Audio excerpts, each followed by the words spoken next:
Lake Mine Sky, The Diary of a Progressive Rock Musician, Chapters 7 and 8. Just keep going, I thought to myself. There was just the motivation to continue doing what I enjoyed, and work was a pleasure, so the momentum to carry on was within the action. Whatever difficulties we encountered, I just accepted as part of the road.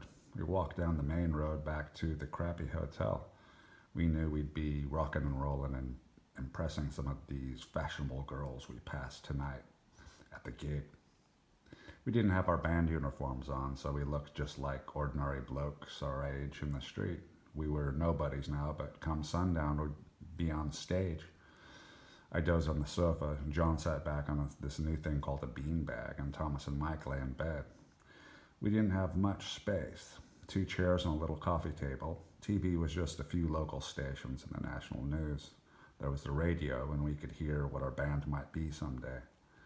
In the English world of gray weather and straining sunlight, I dreamed of California or Spain or Florida. Maybe we'd tour there someday. It'd be nice to be somewhere new.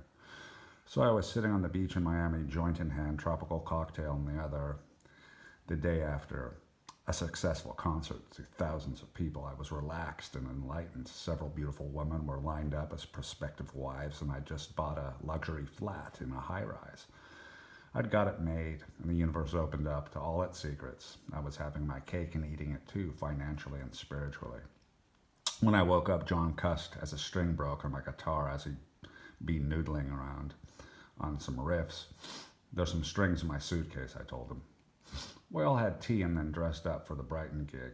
We did the sound check in front of some early diners and drinkers while background elevator music played from a stereo at the bar.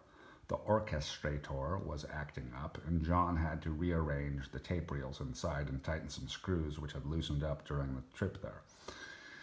There was definitely an adjustment to be made for the bass guitar, which was overpowering. It needed some increase at the high end as it sounded muddled.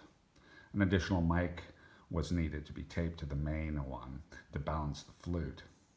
My guitar sounded good. I made sure the distortion pedal was set to the thinnest sound possible. It was a logical decision to overdrive my amplifier a bit, at least for the opening song, so I turned up the gain knob. The riff on the first song really needed that extra power. During our first song, we were caught up in a whirlwind of exuberance and glory, and the audience really responded. People jumping up from their tables, hands raised in the air, dancing frenetically, almost like hippies would do at the 1970 Isle of Wight festival. We found the right chords, and that first song of ours got everyone going with a new vision. Futuristic harmony and a battle, a regenerated humanity on the precipice, possibly to fall off into an abyss, but being saved in the end with the ascension of the will towards a resolution and peace on our green-blue rotating planet out in the black, starry void. The orchestrator enhanced the drama and profundity with a solid gliding wall of 36 violins reverberating worldwide the corridors of the sky. "You've really got something unique," a cute brunette said to me after our first set, as I and the other band sat at the bar. "Thanks, we're experimenting," I replied. "I mean, I can actually see the lyrics in my mind." "Smashing," she exclaimed. This was a girl with an extra-tight miniskirt who seemed randy and ready to go, except for that she had an intellect, apparently, and it would not be the typical roll in the hay.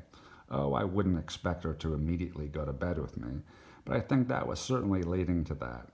Maybe 2 weeks ahead from now.